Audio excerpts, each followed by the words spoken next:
I like StreamYard so much. Happy Monday or whatever day it might be where you are. It's also 9/11, September 11th.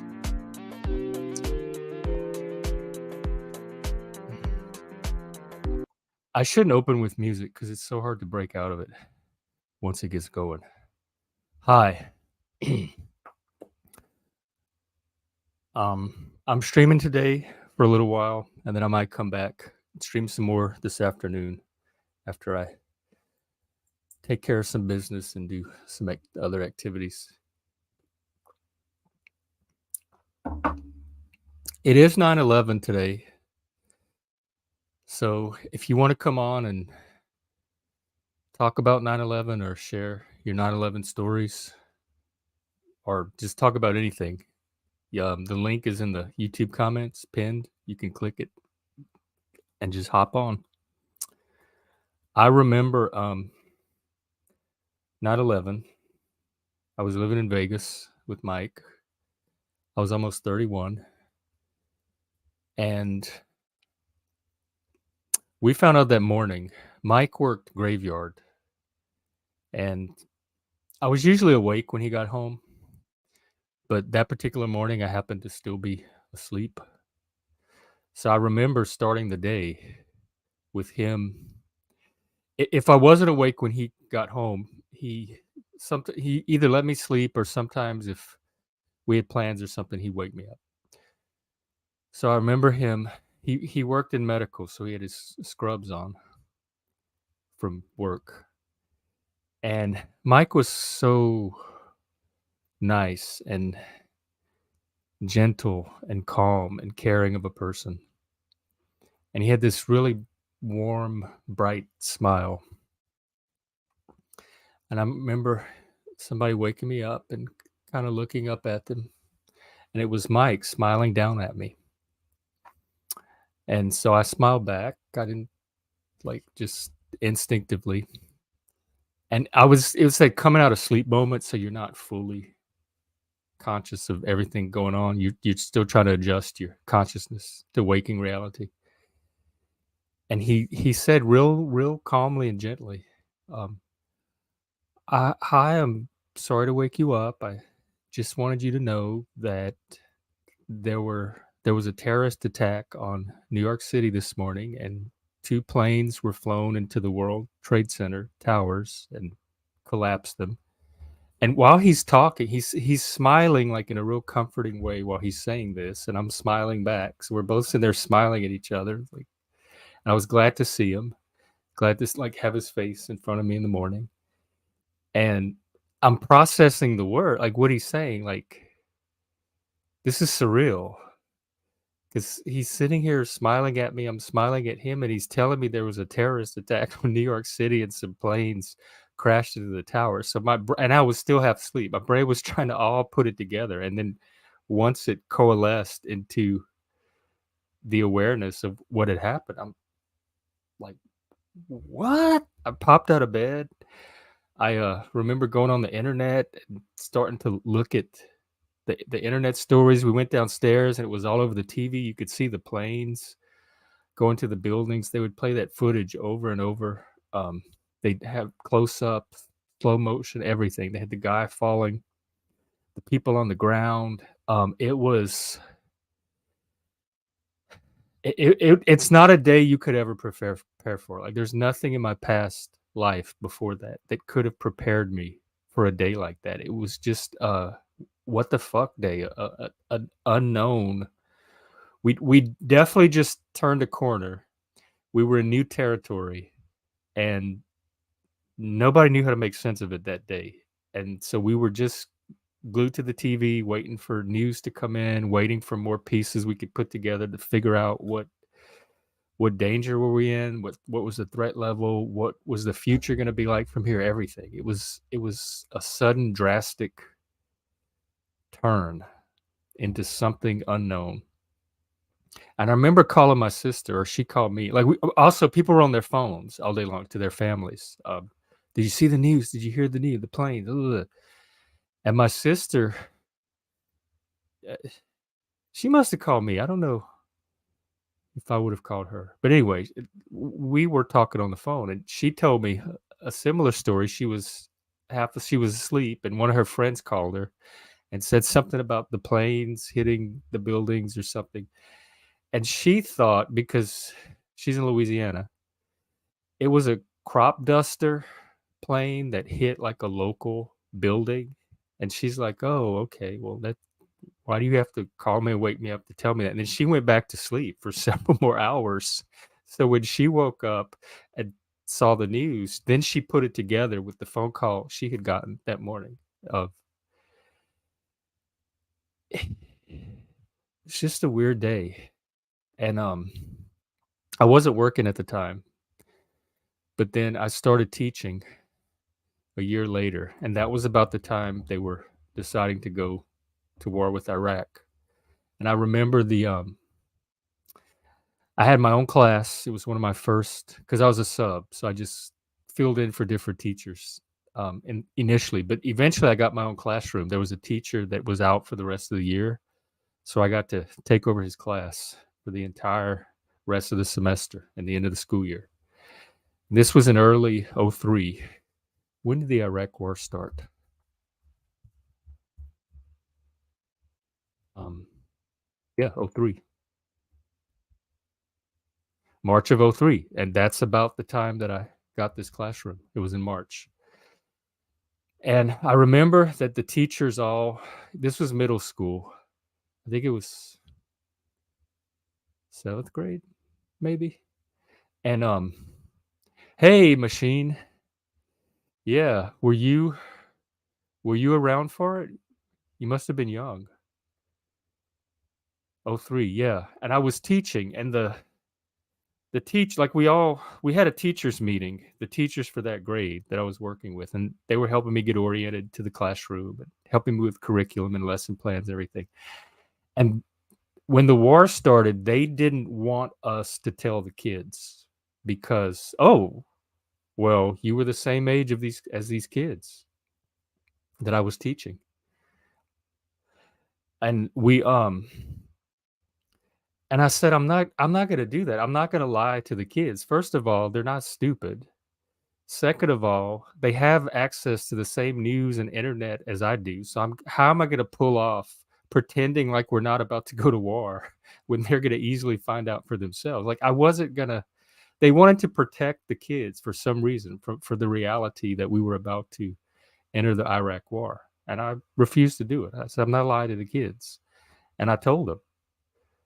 I said, "We are about to go to war." I told them that the war was gonna happen overseas, that it was not likely to have an immediate impact on their life here in America, and we talked through it. I answered the questions with little I knew or understood, but I was very open and honest with them. There's no way I was gonna practice this deception that all the other teachers wanted to practice on 'em. I think maybe it goes back to that safetyism thing that keeps coming up, but what are you protecting people from with that kind of safety?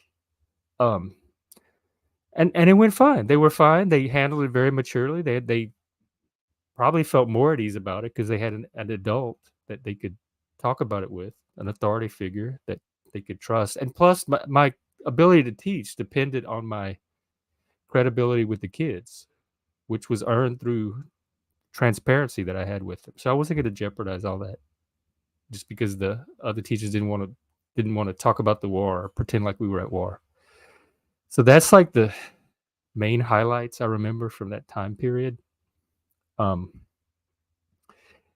if anybody else has, were you in school the day it happened, or it? I remember it happened early in the morning. I was on the West Coast, so it's probably late morning for people on the East Coast. And were y'all like in school and got let out or something, or had you gone to school yet that day? What day of the week was? I wasn't working, so all the days seemed identical. Wh- m- why would? Tuesday, September 11th.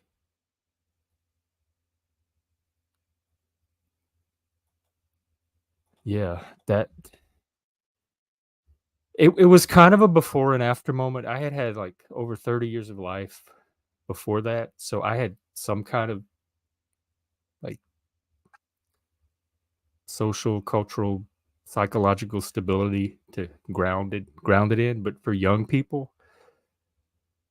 I can imagine it was kind of like this historical turning point or threshold that we had just crossed, and they were growing up in the post 9/11 reality. The thing I do remember mostly that came out of it was that Homeland Security thing, like the the shoe bombs at the airport, and you couldn't take shampoo. Like they had all these they changed all the travel rules with these restrictions to prevent terrorism, and the Patriot Act, and they had additional powers. And I remember the internet debates back then of people being nervous of extending this kind of power to the state. Nothing really came about it on a practical level that I remember. Like there were plain restrictions. Sometimes when you go through the search, they take things out of your luggage that you weren't supposed to have. Let's see. I grew up believing that this country was at war with Islam until I studied political science. I thought this was true. And it seemed like Islam was at war with us that day because it was we always kind of grew up with even in the late 70s they had the Iran, the hostage affair and all that. Um I was in 4th grade for the hostages. So we always kind of grew up with the specter of Middle Eastern terrorism. And then the religious people would always talk about that's where the apocalypse was going to start in the Middle East. So the Middle East to a child from my generation in the United States was kind of this scary place full of unrest that anything could pop off at any moment and ripple to the rest of the world. And so the specter of Muslim or Islamic terrorism was always kind of with us growing up, but there was never anything.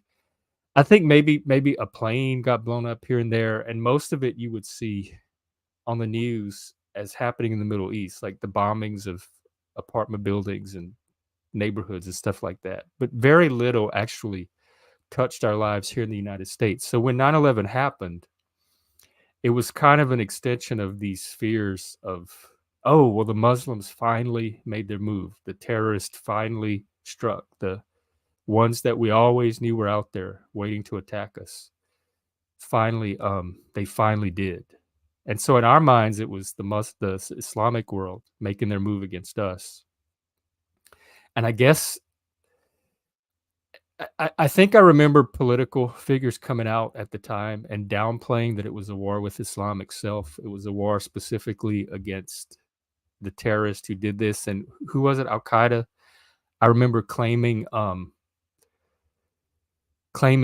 responsibility for it, and Osama bin Laden. And we didn't know who any of these people were. Most of it, like we learned, I didn't know who Osama was. Never heard the name before in my life until 9/11, and then he became a figure that everybody knew. His face was everywhere. We were following the hunt for Osama and all that.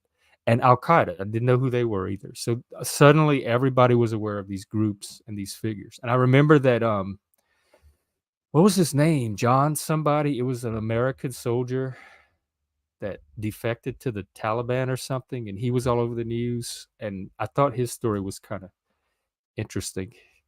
Um, what was his name?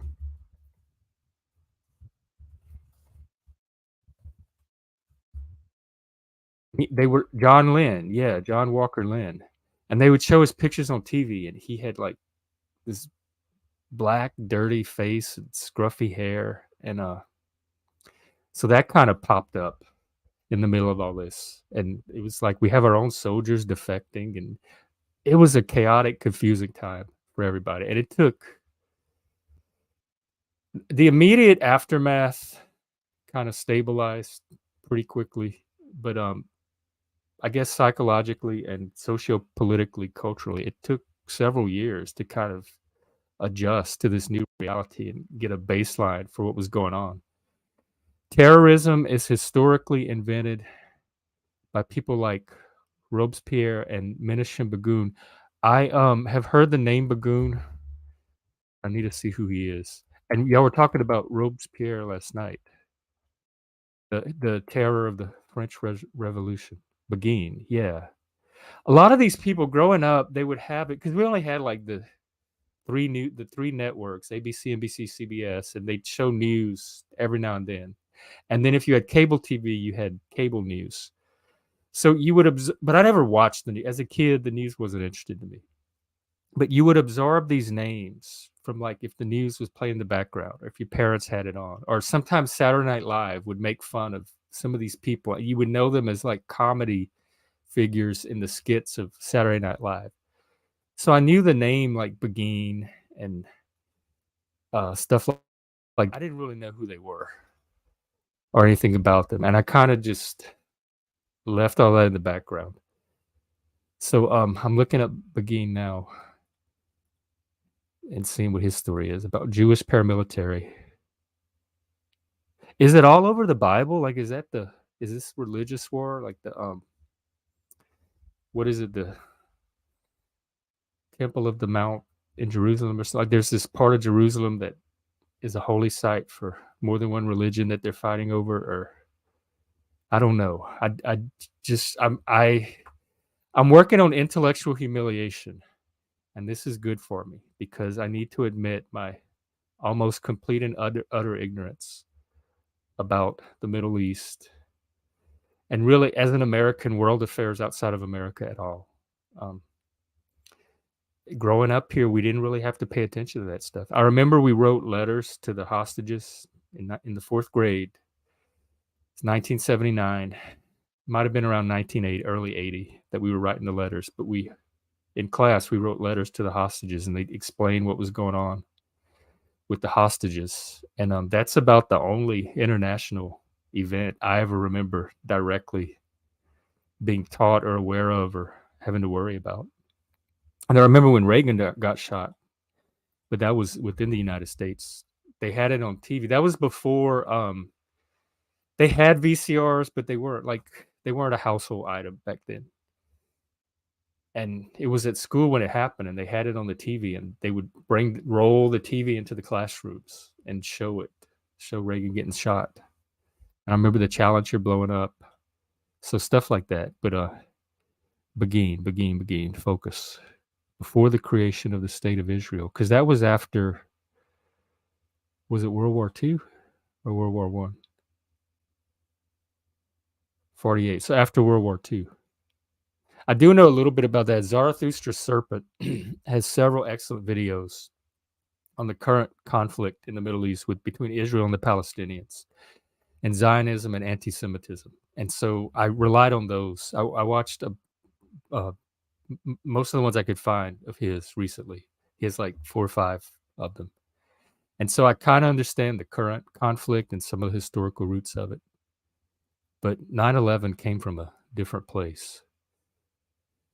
Their family is oil-rich tycoons, just like so there's some oligarchy, some like, what do you call it? Not class warfare, but the rich, the upper class people and their machinations. He blew up King David Hotel with Ergun terrorists. They dressed up as Arabs and bombed British to occupy Palestine. Oh, that sounds vaguely familiar. When was that? Like Ergun and Lehi? Yeah, you know way more about. If you want to come on and talk about this, I would not mind at all having you. Some extreme Gog and Magog. And there's probably not just one motivation. There's so many interest groups in here. Some are probably religiously motivated. Some are geopolitically motivated, financially motivated, ideologically motivated.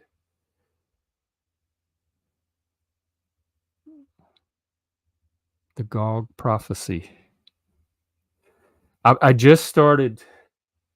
Actually, I made it through the introduction. I'm about to start the first chapter of Genesis, but the introduction was talking about some of the ancient history of the Near East as it relates to Israel and the tribes. And so through my reading of the Bible, I'm hoping to get in some of the historical roots of stuff like this. Maybe I'll have to move on to the Quran after this.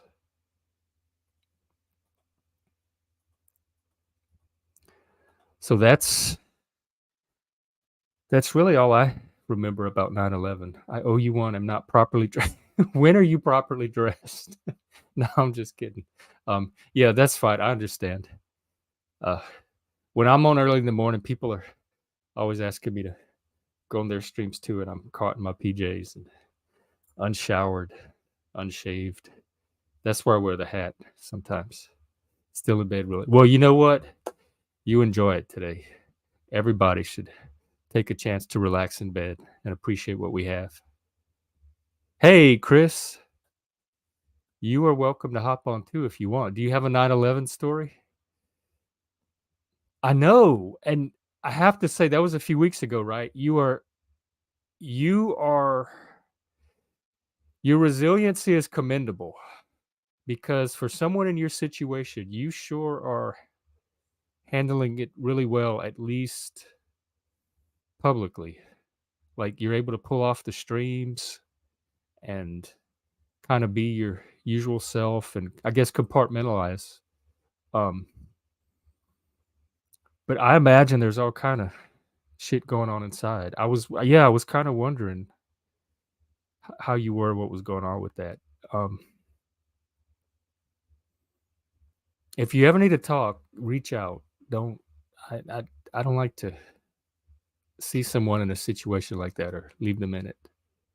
And most important thing, self care, which it seems like you're doing, and have a good support system and spread it as wide as possible so that you're not straining any one element of it at any one time. Sure, I'll get the laptop out in a second. Oh, cool.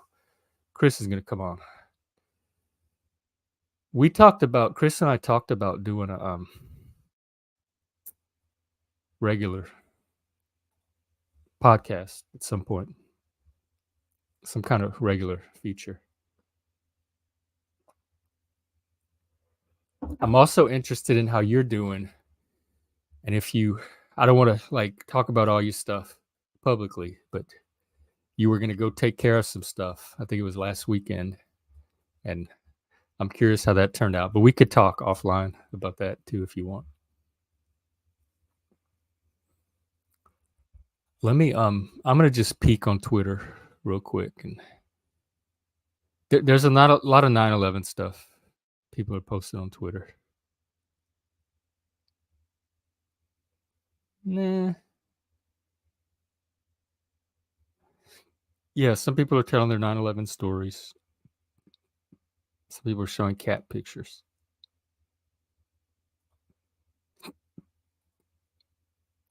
Yeah, Twitter's about the same. I had a couple. Yeah, I remember one of them that toilet bowl was on, and he was. The, I don't know if I want to fully resurrect that drama or give my complete thoughts on it, but he has some stuff going on with himself. And I thought that was really poor form what he did with you on the stream like that, and then tried to justify it by the fact that just because you brought it up publicly, that doesn't give him a license to take advantage of it the way he did. It's hard to tell if she's being gaslit about me or you know what, Chris, the guy that's about to come on, we did a stream a few months ago and he was very open about his wife and her struggles with mental illness as well. So you're definitely not alone in this. I hope that her family's a positive environment for her, or at least she's being helped to get the care she needs if it is mental illness. Yeah, it is hard to tell if it's how much of this would be mental health versus how much is legitimately an outcome of like genuine relationship troubles. And I imagine it's a lot of confusion too that you're thrown into and alone to process, especially if there's no contact with her.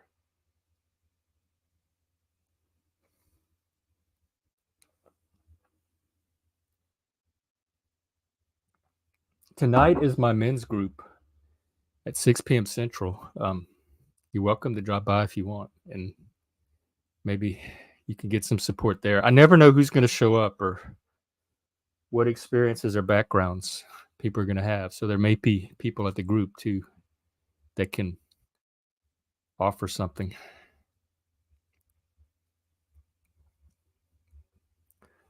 Let me check YouTube too.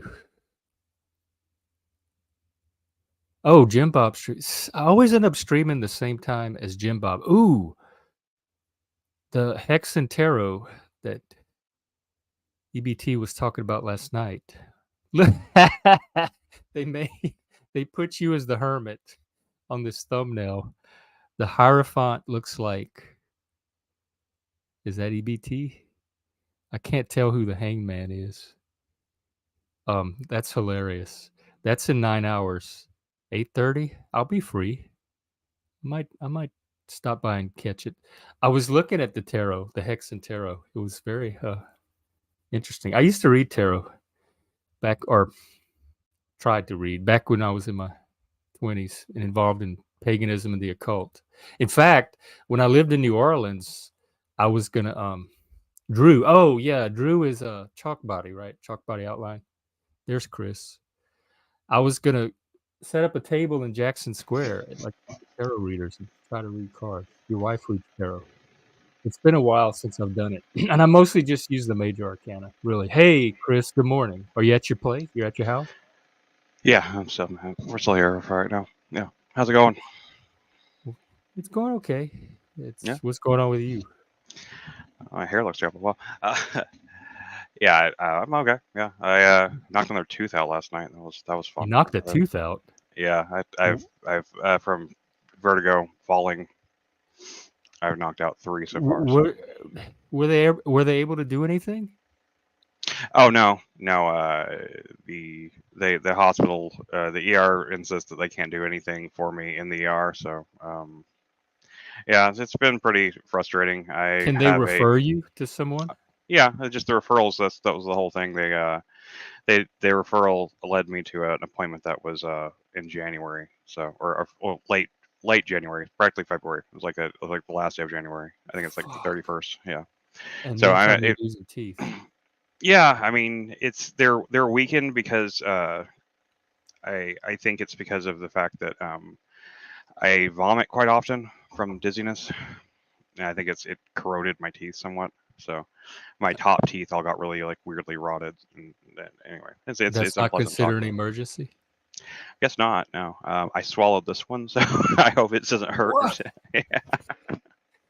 See, I got 3 teeth missing, so it's lovely. I always had really strong teeth my whole life too, so it wasn't until like I had this vertigo and like all the vomiting and everything that they started getting bad. So and like it doesn't matter how much you brush or anything, you really can't do anything about it. The acid just absolutely like that's the reason why bulimics lose their teeth a lot of Yeah, times. You know, I've heard that. bulimics lose their The teeth vomit.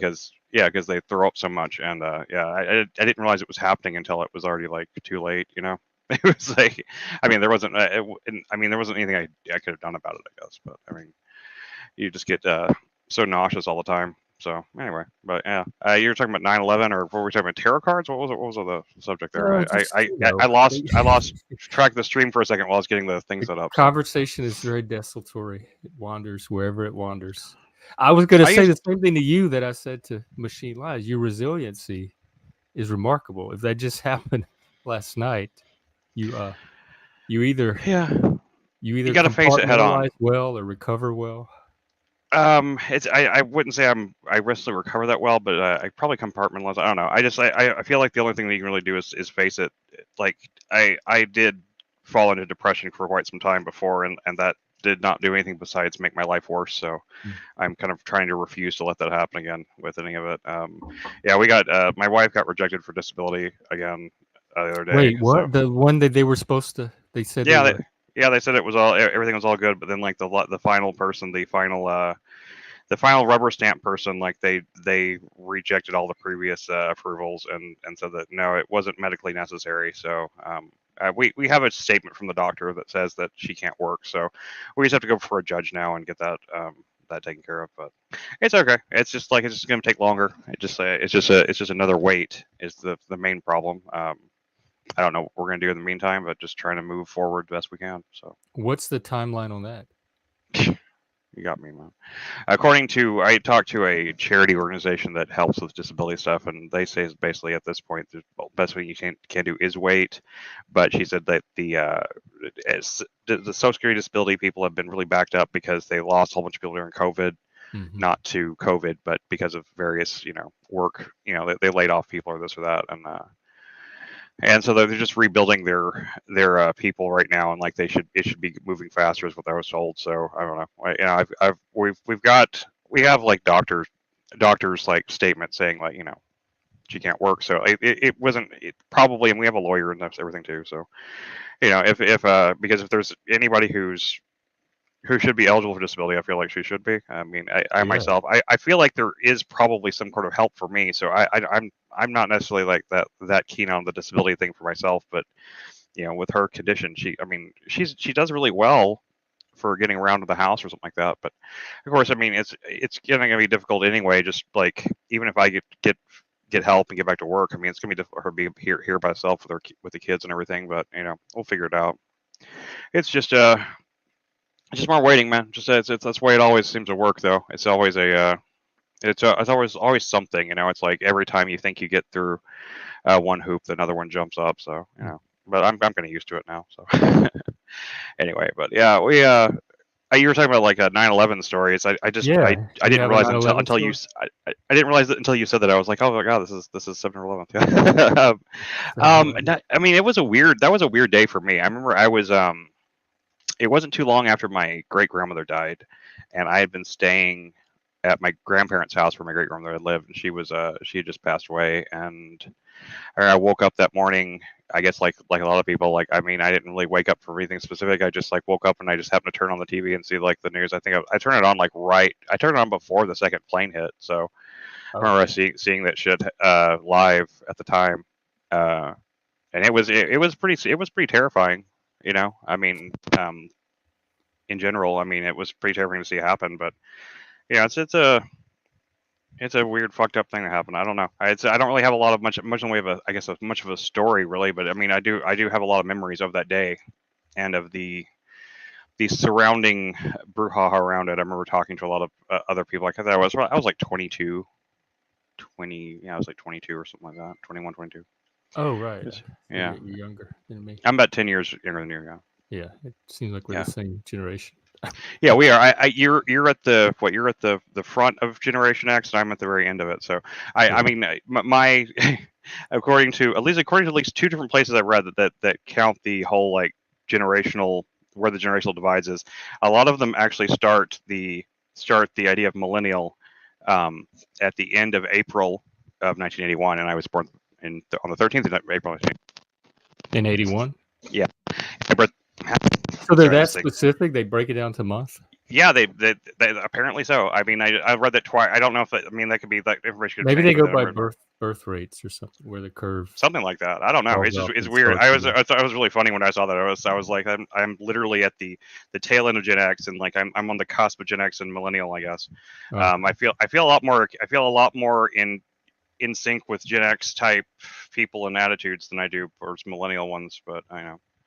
I guess I kind of see the both sides of it. I feel like I grew up in a really weird time for just generationally period because I still grew up whenever we still play outside, and kids still play outside. I still rode my bike all the time whenever I was like 13, 12 or 13, yeah. stuff like that. I They're spent all my time, normal. but yeah, just normal kid stuff, climb trees and that kind of shit. And at the same time, I also I also was on a computer when I was 3. My dad got our first. He was kind of an old school tech nerd, and so we had the first, like we had like a Tandy 800 Oh, PC. yeah. We Was had the those at yeah school. right off. Yeah, well we had and one in the house. Like I used to play floppy disk video games and stuff like that. When I was a kid, Exhort. like educational games. I never played Zork, but I played it later on. But I didn't play it when I was a kid. But yeah, I played like it was like edutainment type stuff. I remember playing King's Quest and Space Oh Quest, those yeah, kind of those old Sierra games, stuff like that. Yeah. yeah. So I grew up like right at the verge. So I've seen like the the technology shift and like the the on like we have. It's just crazy that we have kids on YouTube today that are like that are 18, 19 that have never lived without seeing a cell phone. Like they don't have any memories before cell phones existed. My first cell phone was like I had one of those brick phones. One of those we had a Nokia. I can't remember the name. It was whatever I think it was Nextel or something like that. They had like these giant phones that were like this big. They were like this thick. What year They was didn't that? I don't know, man. I mean, like my family had one pretty early on. We had like a family plan. I just had it for emergencies. I didn't know anybody that had a cell phone, so like text it. People didn't even text then. No, I that remember came getting. late. I remember taking forever. I remember myself getting taken forever to get just as a texting because like I just didn't understand what the point of it was. Why would I just call you? And now it's like it's like it would take me because that 9 key thing. I never got used to the 9 key thing. There's people that could just like text that thing like crazy. I on the other hand I never got used to that. I never used texting until I had a full keyboard on a Yeah, phone. same So here. yeah, Yeah, like and I was always I don't I always use like proper punctuation stuff in text and everything. yep. I Spell remember I remember one of the punctuate. first. Oh, there we go. Okay. I remember one of the first times I actually got a text message from somebody. I didn't even know what the hell it was. I was like, "What the hell is this?" Like somebody texted some girl I knew texted me like about something retarded, and I had no idea even what to do with it. I didn't know who it was. I kind of forgot the texting was even like an option. It's crazy like that now. That's just the primary mode of communication. People don't even want to answer the phone, like let alone or call anybody. Yeah, I don't even It turn is, my phone on. If you want to call me, the best thing to do is text me and let me yeah, know you're trying yeah. to call me, or like schedule a time. I don't have my phone on waiting. Yeah, and I'm really so I think I have that really unique kind of thing because I grew up in like a kind of an analog world when I was a kid, but then it shifted really digitally as I got into like my 20s and stuff like that, and so I adapt to technology really easily and really quickly. But I have I have trouble like relating to a lot of these kids that didn't grow up with that kind of more and as much as I want to give my kids like that experience growing up, it really isn't the same world out there. It really isn't safe for children. Like to play Like outside and ride their bikes. yeah, just like well, I mean, I certainly maybe back in like where my parents live in Texarkana now, like where they lived when I was a kid, in that city, um, it was we lived in like a suburban neighborhood, and so like there was kids and stuff around there to ride your bike and stuff like that. They live like out in the country now. There's like no place to even like ride a bike out there. Um, and like here in the city where I live, like I mean, I wouldn't want my kids to play around here. Like this neighborhood I'm in is like dangerous as hell. I just like I don't feel safe walking around out here. So I I can't imagine just letting my children just go out there. It's crazy, man. It's just the world has literally and people act like oh it's not and I'm actually I'm a really optimistic person when it comes to the world in terms of like the way technology actually has helped us and stuff like that. I'm not a real pessimistic about this sort of thing. I tend to be people I guess I'm a realist, I guess. But, I mean, a little cynical about certain things, but I tend to be very optimistic about things like that. I do think the world has, come a long ways in some ways, but there is so many ways in which the world has gotten so much more dangerous and so much more. It seems like it's just become more normal, I guess, for people to be psychopaths out there than it used to be. I don't know. It seems like it's a lot less stigmatized than it used to be for a lot of people. Like it just seems like people seem a lot more comfortable just being crazy and psychopathic out in the world. It just, I mean, you just, I mean, maybe those things happened all the time whenever I was growing up. Maybe kids were always getting kidnapped and killed and stuff like that, and stuff like that, like you hear about today. But I certainly didn't hear about it. Maybe that's the They difference is that they made we it so seem like it was, but I don't know any kid growing up that's yeah. ever been kidnapped personally. No, man, I used to play outside all the time. Like when I was like, I mean, 11, 12. Like I mean, I was almost never in my house. And when Yeah, when I was, I played video games and I played computer games stuff like that. I did a healthy dose of both those things. And I was never like all the way in one or the other. It seems like kids these days, like some kids get raised out in the country and like it's like their parents are really proud of them, like never being inside. They've never seen a computer or something like that. And then the other side is like kids that have never even seen the outside before. And it's just like where's the balance, right? It's crazy, man. Like I don't know. I think about things like 9/11. It really like takes me back to like where I was and like and just like it just like brings this whole like last 2 decades into kind of a weird reflex. Like we see so much. Um, where do you think technology is going as it accelerates? We have I mean, AI that's looming around the corner. Technology is one of the leading causes of mental illness, starting with social media is the most direct culprit. Chemicals and radiation. I did hear that about cell phones at one time. Supposedly the yeah. radiation There's from a that. cell I mean, phone. that's certainly a dangerous just a lot of dangerous component. I mean, I think social media certainly is definitely. I mean, it's weird, because like my whole life changed because of social media. Because like I met my wife on MySpace. Okay, I like Yeah. I met Space. but yeah, seriously, like, but before MySpace got really big and it was still a fairly small website, I came across MySpace. I used to talk to people on the computer, like, through like AIM and like just I used to we used to have a program called ICQ. Do you remember that one? Yeah.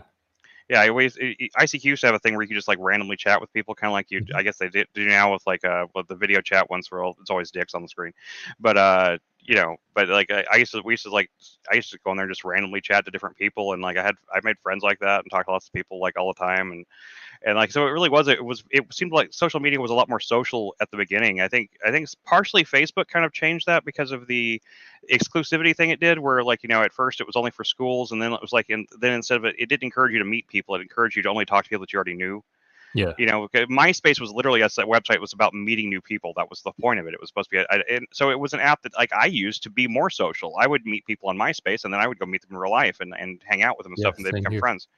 And I mean, that's why I knew a lot of the people I knew back when I lived in Vegas. I knew most of them through that. That's how I got to Vegas in the first place, was because I Me came too. across a movie director that I put up something on a screenwriting. I went on like some screenwriting group on MySpace, and like I put a profile thing, and it was almost like it was like a weird like movie dating website, not dating, but but like for finding people that were in movies and stuff. And he found me and messaged me and wanted to see some of my writing and stuff like that. And I sent it to him, and like I ended up moving out there to work on a movie with him that never actually. Video games hijack dopamine, social media, and give false expectations. Makes people depressed. Kids are having split personality, attention deficit, screen time. I mean, sure, man. I mean, that's not. I mean, yeah, I get that to a degree.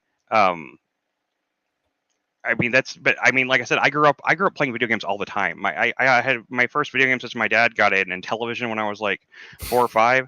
I I played remember. in television, and I played. I had a Master System. I never had an NES. I had a Master System. I had a Genesis, and I was a avid video game player. I can't really play them much anymore. Like I just can't. My ADHD doesn't really. It's actually my ADHD is so bad I can't really play video games. It's one of the few things ADHD people can do is play video games. Like I get distracted by other things and end up and stop playing them. But I tried to play Starfield the other day. I couldn't even like get. I couldn't get like 30 minutes of that. Uh, but like I don't think that video games are the problem. I think it's like that lack of balance, because like I never had those issues growing up. Kids will never get messages. Yeah, I mean, like I don't know. I loved my Saturn and my Dreamcast too. I was a big Sega person until Sega went away, and I still have game systems now. I have an Xbox and I have a PS5, but I don't really play them much. But I won the PS5. I didn't even. They're not even good movies. And they're not good movies now. I mean, and you're right. You're right. Like I played that God of War Ragnarok. I mean, that was just a fucking movie with some button prompts in it. Like I didn't understand why people were so into that. I don't really get into a lot of the Sony games, to be honest, because they're mostly like movies like that. But I mean, there's games out there. There's still good, like indie games are still all right. I mean, but video games, just like, it's not that the games aren't the same or anything like that. It's like it's that lack of balance between real social interaction, actually playing with people in real life, actually meeting people, doing things besides video games. It's just like it was just doing nothing but video games all the time, doing nothing but social media all the time. Like all these things are treating social media, like I said, social media when it started, whenever it was MySpace, it was a way that I AOL met before people, that. or yeah, or AOL before that. It was a way that I met people and kept up with those people. But if there were people I went out and hung out with in real life, I didn't. That wasn't my social life. That was just it was a thing that accentuated it. It changed into that over time. Now I think, like I said, I think it's the Facebook's thing, where like Facebook, like keeps you from meeting people. It keeps you like it keeps you, or I don't know if it does really anymore. I haven't been on Facebook in ages. I mean, I still have it. It's the main way I keep in touch with my parents is like Yeah, through same here. Messenger. So It's family yeah, and friends.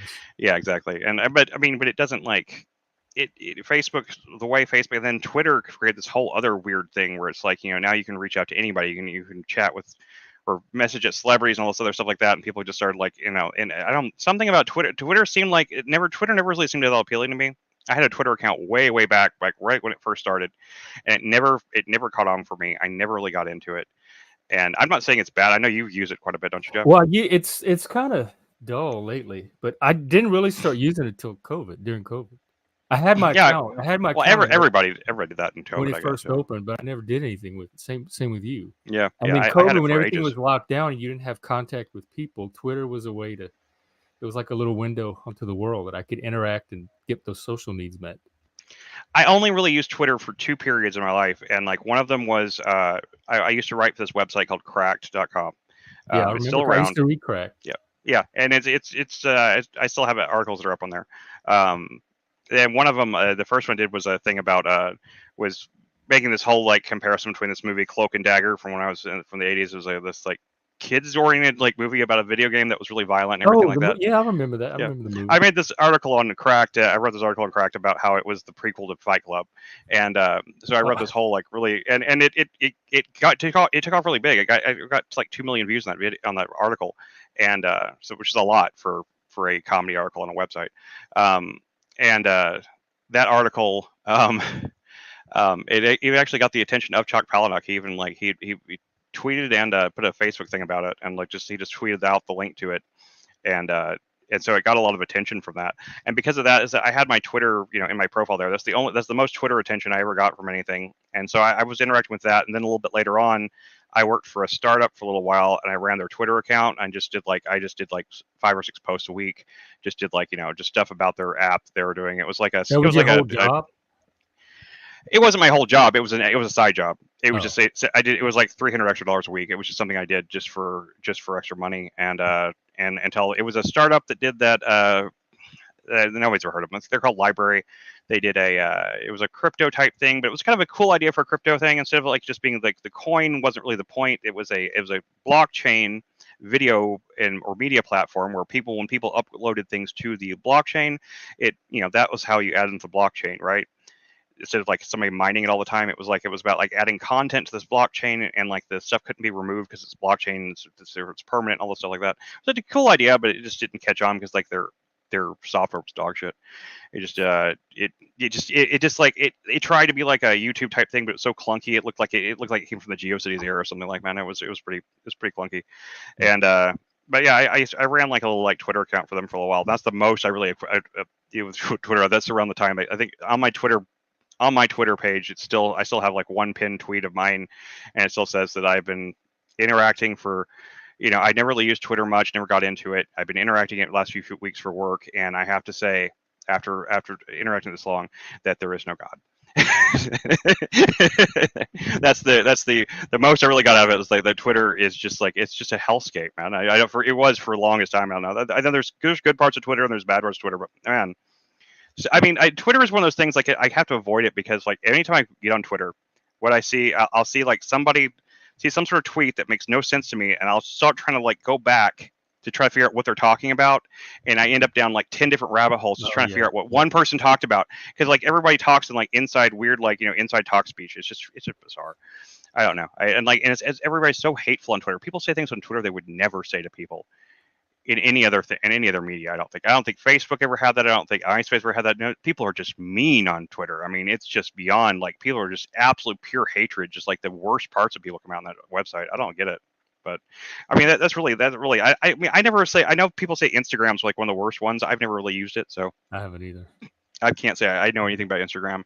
I never Where understood the point. I can see pictures on any other social media app. Why would I need one that just mostly does pictures? I don't get the Yeah, point plus of it. it's owned by Facebook. I don't want to create another I know Snapchat's another one Facebook that account. people use that I would never use. I tried to use Snapchat like 3 times, and I was just like, I don't understand what the point of this is. Like, I mean, the point of it, right, I guess, was for dick pics back in the day, right? So you could send people a picture of your dick, your tits, or whatever, and it would get because that's the whole thing with Snapchat was that it erased pictures. Yeah, it deletes It's it. supposed to keep people from saving your pictures. Although I never understood how people didn't understand that if you have a second camera or a phone, you can just take a picture of the screen. It's not, it's they really think it's that secure. I'm like that's not secure, guys. If you're gonna take a picture of your genitals in any way and you're gonna put them on the internet anywhere, there's always a good chance that someone has archived it somehow. No matter how secure the app says, they can archive it. If it can be shown on a screen, it can be taken. It can be recorded. And people seem to think like, oh no, I'm on Snapchat, I'm safe. Like no, you're not. Like like you just it's just so just if you don't want people just random people seeing that, you just shouldn't put it on the internet. I mean, come on. I Where don't know. where do you interact? Most is it Discord mostly? These days, yeah, man. I haven't. I used to. I mean, I really haven't. I kind of transferred more towards being like kind of in real life person the longest time because like just the way I don't know. Honestly, MySpace was the one I was most active on back before it cratered into the abyss that it is now. And it was mostly it turned into like what I mean. MySpace turned into what? It turned into like a music app for a while or something like Yeah, that, and then that's it just where I would find disappeared. all my band. Like, I use it to Yeah, I find found tons of bands bands and like new that too. music Yeah. because 'cause they'd have all this free music you could download. Yeah, it was cool for cool even before, but then they stopped trying to be social media all, and it was all music. And then once that I don't know something happened to it. It was just crazy how Facebook happened. well yeah, but there's actually a really interesting video about what happened to MySpace on YouTube. Oh, Oh, is that there's there's yeah there's the baby Hey, there's the baby. Sammy. Good to see you. Mhm. There's Juniper and Lindsay. Yeah, Hey, Juniper. You're I guess she just woke up.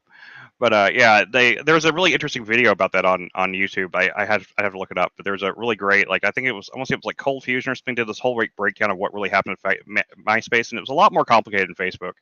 Facebook definitely ate into it, but MySpace made a ton of bad decisions that like killed the business, and primarily what happened to MySpace is that it got taken over by bots, man. Like it was just like it got so overwhelmed with spam that people stopped using it because like I mean it got it because you remember back with MySpace it was like thing you could post on someone else's page, you know, and as soon as bands figured that out, like and then it just came like this thing of like spam. They would just like spam all these people's pages with stuff, and like people just like didn't want that, and it just like got it got overwhelming. So I think that's really what happened to it. But like it's just I guess you say money corrupts everything or whatever it is, but like just things just get I guess it's like the natural like decay of things, but I really wish there was social media out there that was more focused around meeting people or meeting making friends again, like something that would actually encourage people to be more social. Instead, Well, it they seems had like Meetup, which I was involved in for a while, but they got bought by some corporate company and they changed all their it's just not the same anymore. yeah, I know. I tried to But I use was Meetup for meeting a a while ton too. of people off of Meetup. Yeah, I never actually met anybody, but I thought it was a really cool site. I thought it was a good site, but I never really. Hey, It's and especially Talcott. in this. Hey, Sorry. no, that's cool. There's somebody else coming in. Just greeting the commenters. Go Oh, ahead. okay. I guess I can't see the comment page because like I had to turn on. Let me see if I can pop out the chat from YouTube Are you because on I can't. StreamYard or are you I'm on watching on? StreamYard. I'm on Oh, StreamYard. because if you hit the I could. comments, it should pull them up. Yeah. No. I hear. I pull it up here. I got it now. See if I can like figure out how to. I can't remember how to do this And if now. any of you have want to come on and talk, join the conversation, or tell your 9/11 stories or whatever. We're talking about tech right now. Are you optimistic, neutral? Are you a doomer about Oh no! I the mean, future of tech? I'm very optimistic in general about. I mean, I think the world has a lot of hope. I mean, I hope it does anyway. I mean, I don't know if like the World War III thing hanging over our heads again. That's no fun. That seems like much more of a danger. Everyone's been so like, oh, we're all gonna get killed from technology. Social media is gonna kill us all. But now it's probably nuclear war. So yeah, Well, like that was lingering over us our whole lifetime, really. I guess, The but nuclear warfare. I it don't didn't even really take it seem nearly as seriously anymore. close. It didn't seem nearly as close to me my whole life or as dangerous as it probably is with Ukraine and Russia right now. Even though it doesn't seem all that. We're not I officially involved in it. deliberately don't pay attention to Ukraine and Russia. It's I try not to. I mean, but every time I see it it, I leaks scroll into past it. everything. There's so many competing narratives about it. I can't do any sense making on my own. Yeah, I mean, I don't. All I know is that we're funding this proxy war, and Russia has nuclear weapons. That's all I really know. And I feel like I mean if they bomb Ukraine with nukes or something, it's gonna like bring some sort of response from the U.S. and then the U.S. It just like it seems a lot more likely now than it ever had whenever I was growing up. But I was probably just not paying attention then. But I try not to pay attention, a lot of attention to it. But I mean if I just think about the future in general, I think that yeah like somebody said machine lines the shit we have now is bound to fail. I mean yeah we've got technology but technology always fails. It always fails because it always gets surpassed by other technology, and the old technology fails, the new technology takes over, and it's the arrow of time. It just keeps going. I think that I think we've got. I mean, like, there's a lot of really cool things that we. I mean, I can't believe the technology I've seen in my lifetime so far. I mean, seriously, like, I went Mhm. from Intellivision to VR headsets in my lifetime. That's pretty insane. I mean, like, what other, like, what other lifespan? I can't think of many other lifespans that you could have. I mean, you've done the same thing, and like at any other time in history, like, I mean, you maybe if you were born around like the late 1800s to the early 1900s or some period right there, and you see like in the technologies like electricity and electric lights and everything coming into the mainstream and becoming regular things, like that would be pretty crazy. But nothing is as crazy as, I don't think we've had any other period in technology. I mean, that's one of those few things that makes me like doubt reality sometimes. It's just like how insane it is that humankind and the world has existed for this long, and we only got as far as we got until like just right before our births, like mine and yours, like right before we were born. Not too long before that, like everything was like in the Stone Ages pretty much until just like the 1900s came along, and now we're all the way to VR tech. I mean, that's insane. Like the technology we have now is magic. I mean, really does seem like magic to When it works. to me of like 5 years old. Yeah. Keep your fucking nerd machines. Well, okay. Mm. That's cool, man. I mean, I think that's a cool way to be. I wish I was like I am. I'm not. I wouldn't say I'm wholly dependent on technology, but I certainly like my technology. I don't want to live in a what they call the what's that society, they call them like Luddites. I don't want to live in a Luddite society. Well, we were talking last night on Machine Live Stream that is it even possible to free yourself from technology in this day and age? You need it for jobs, banking, like everything we do now somehow requires some kind of compromise with I mean, yeah, technology. you pretty much have to, like, you'd have to be one of those people that like cuts out everything, goes and lives out and on the land in the woods or something like that, right? I mean, you pretty much have. That's pretty much the only way to do it. I don't know if there's a way to live in the society, in a city, and not have technology in it. I don't see how you could do that. If you lived out, if you had some like land or something, and you knew how to farm and you knew how to be self-sustaining and everything like that, you could do it out in like the country or something like that maybe, but you can't do that in a city that I'm aware of. I don't see how. I'm not saying it's impossible, but I mean, I just don't know how. I can do it short term. Like I've gone on camping trips and the power went out Sure. last year for like 2 or 3 days. I was without any kind of Yeah, I we had lost the my power my cell phone though. So I guess I did still have technology. in 2020. In 2020, like right after COVID started, and like, or when it was like a big thing, like we had a power storm, a power that was there were national news. It was like the power outages in Dallas, and like we were out of power for about 3 or 4 days too. Yeah, and it's rough. It really is. I mean, it was freezing too. Like we were like all bundling up with blankets and shit. Like it was. Yeah. I'm pretty good at physical survival, so I was fine, but mentally I was craving that like I'm spoiled for technology. My whole social life is online. I hardly even like all my music is online. All my entertainment's Yeah, online. I don't even have my DVD player out. It's packed up. So I didn't have anything that wasn't technology. I yeah, had books I could read, but I even read books online now. yeah. I mean, a lot of us do. I mean, I don't have many physical books anymore. I have a few, but I don't have many. I used to have a ton, but yeah, I transferred it. I used to have a giant DVD collection, and Yeah, I still have it in storage, CDs and DVDs, but I don't need any of it because I can just pull it up online. I sold a lot of mine a while back to make ends meet, and but because I have most of all of it on digital, so I figured I like, was going to until I saw that the memory holding they were doing them some of the movies, and I'm like, nah, I'm keeping I, it. I wish I hadn't now. I mean, but at the same time, I mean, it was for survival. It was because I needed money, and somebody offered me a good amount of money for my whole collection because I had a really Except for nice machines that collection. make music. Maybe so. Are they making good music nowadays? But all the technology, well, yeah, so there's I mean, just the fact that we have access to the technology we have to make music and record music is pretty insane. I mean, like, I can record something on my computer right now these days, even on this crappy laptop I have right here. There's software and just the mics and everything that you can get for a reasonable price that will sound better than recordings from the 80s even. Like, you can just, I mean, you can hear the difference in the quality of just like the basic recording things. It's just a matter of your skill with it, really. It's like, I mean, people can make an album at their house, can make They do, tracks and yeah, albums they at their do. house, During and they COVID, all do. the artists were Yeah, making albums and outside of that their are home. just as good. I mean, just as good as anything you do in a studio, and it's incredible. I mean, I mean, I think it's amazing that we have access to that kind of. We have all these tools that are available to us now that we never had or never really had, we never could have dreamed of really when we were younger.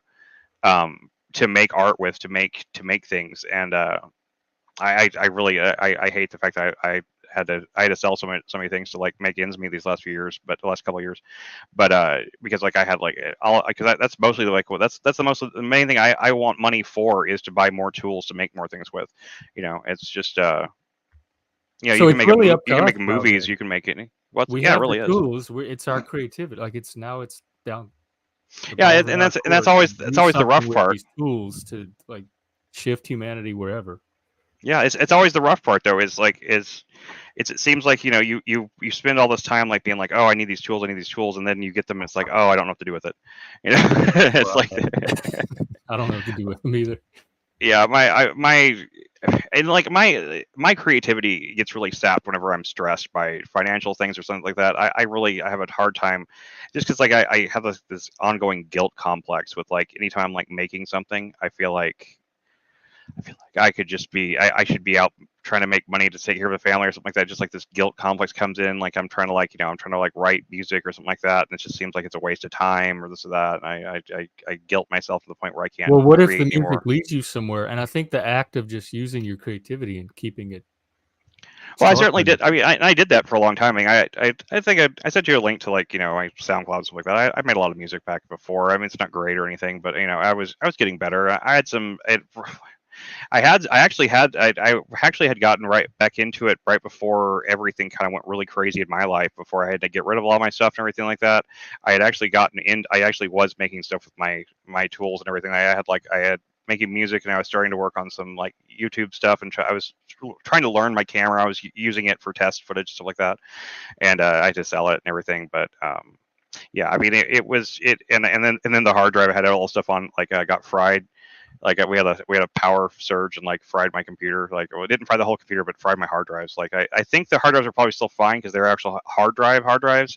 They're not solid state. So but I have to get like new the boards on them are got shorted out. So you can buy the boards. You usually there's a website that you can get the boards from, but I haven't had the money to do it. So, but yeah, I have I had a ton of new music and a ton of new like projects stuff that I'd started on that I had a bunch of footage and stuff I'd shot and stuff like I was working on and I lost all this stuff, which is tough because I don't have those tools anymore. But I'll get there again.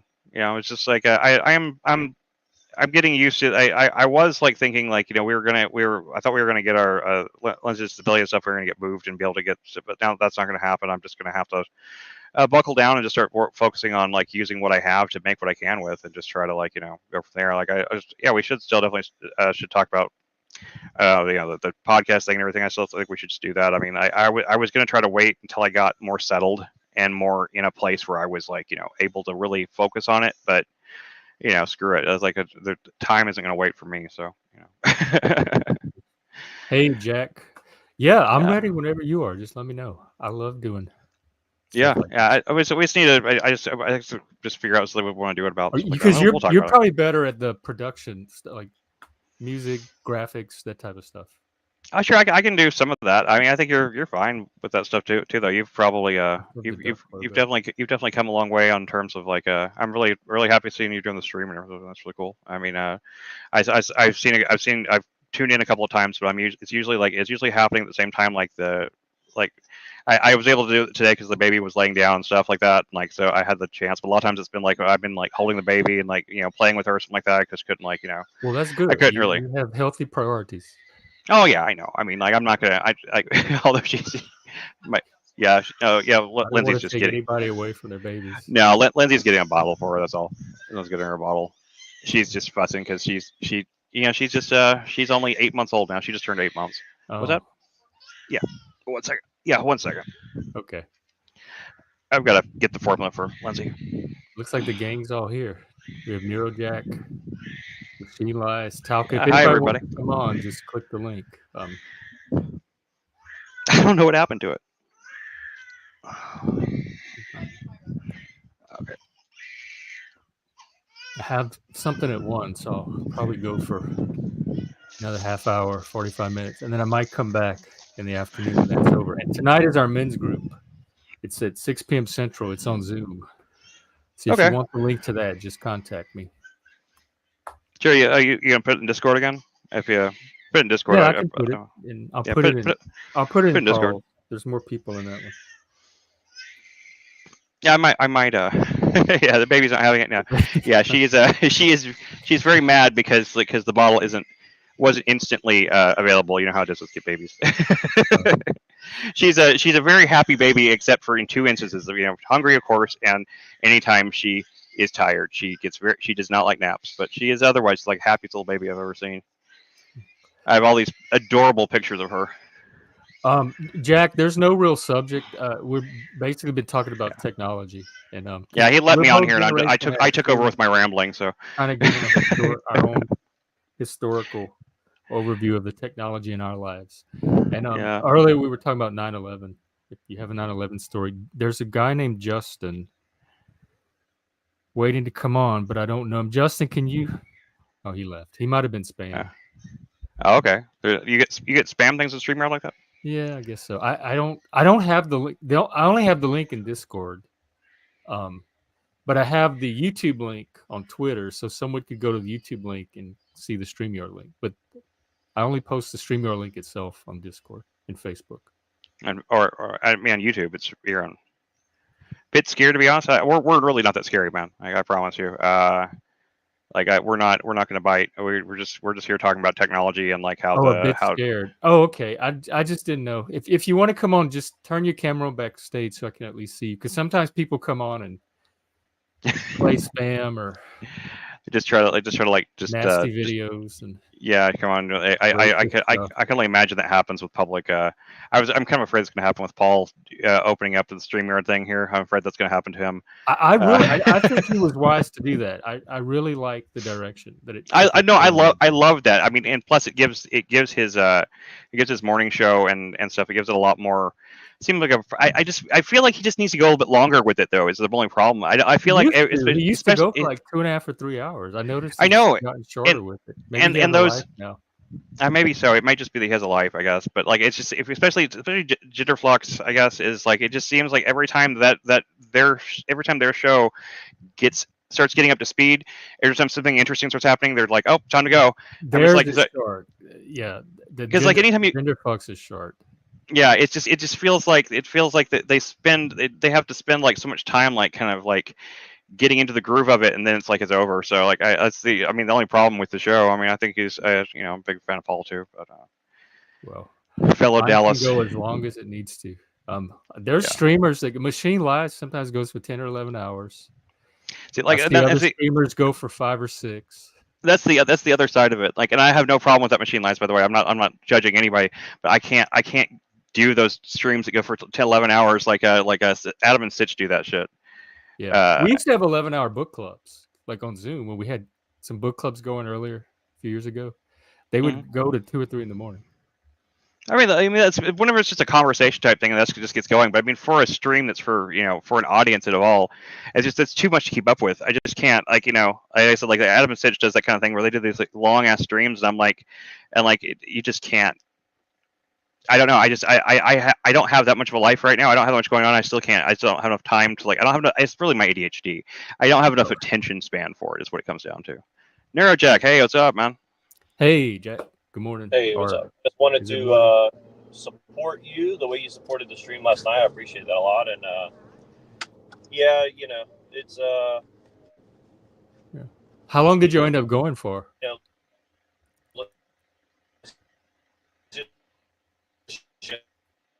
Oh, your mic's. Yep. Your we didn't get any of that. Can you hear us? I'm joking. Oh, okay. I'm joking. Yeah, you're. Sorry, I'm on. I guess he's on some technical difficulties there. Yeah, he might be driving. That's something I cannot do. I can't like do something like calling into a stream like when I'm like if I'm driving or something like that. I can't. I won't do that. That's just too dangerous for me. I am too easily distracted as it is. I mean, that's too much. That's too much attention splitting right there. I respect for anybody can. Yeah, we can hear you. I can't see you. Yeah, you can leave your camera off if you want. You have a cool logo anyway. Yeah, it's a good logo. How long did you end up going for last night? We went for almost 6 hours, and I didn't even realize it, honestly. Like I felt like 3 hours to me because I was driving for over an hour part of it, and then I came back home and I just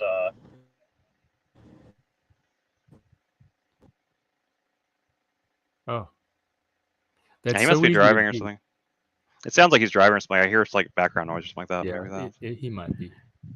It's, That's crazy. I like I said, respect anybody can do that like responsibly, because like man, that's I would not. I don't think I'd survive trying to stream and drive at the same time. That's for sure.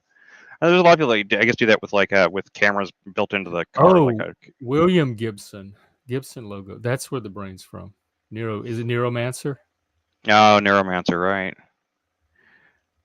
I don't I can't I think I read Neuromancer like when I was like 13 or 14. I can't remember much about it, to I be never honest. tried to get into cyberpunk. I never really did either. I like I like Blade Runner, but I mean beyond that, I've I know watched it's it, but I've never like sat and paid attention to it. I did the original movie. I've seen it several times. I got to see And it in then theaters when they did which one is the one to watch? Because don't they have the director's cut or different versions of it? It doesn't really matter. I mean, like the studio ending for Blade Runner, that they put out when the movie first came out, is not probably as good as the director's cut ending. I think the director's cut probably is a little bit better. But even like the director says that, I think Ridley Scott said that he doesn't even necessarily support that. I don't know. It also goes back and forth. But it's just a good movie in general. It's not very long either. It's a very short film. I think it's under 90 minutes, I want to say, and it's mostly like tone and like in style. You know, it's not like the newer one, the one with Ryan Gosling and stuff like that. That's a much different They type remade beast. it. No, it's just a different. It's like basically a sequel, but by a different director, different writer, called Blade Runner 2049, I think like that. And yeah, it's got Ryan Gosling and Harrison Ford's in it still. Oh, I like him. Is it worth seeing? I mean, I think they're both very different movies, but I think they're both very good in their own way. But you kind of have to be. I don't really like the ending much of 2049. I think the 2049 like it kind of loses a lot of steam towards the end of it. It kind of just devolves into something I think is a lot less deep than it kind of is for a little while. But it's still a really good movie. I mean, I enjoyed it. It's a very long movie though. Like, I'd say like the first Blade Runner is like it's like under 90 minutes. The sequel that they made, like that different director made, is like 3.5 hours or something like that. It's almost 3 hours anyway. And so yeah, it's a much you have to be in a different headspace. I think Blade Runner is the kind of movie you can kind of put on just about any time, and you can kind of like, even if you're not paying explicit attention to it, you can still kind of get the gist of it. But because it's just like that kind of movie that's not really like, there's not that much dialogue in it. I want to say like I've seen the script for Blade Runner, and if I'm not mistaken, the script for Blade Runner is like, it's like 20 something pages. It's barely it's not even very much to it, the script at all, because it's almost entirely visuals and stuff like that. So, it's not like it's not a.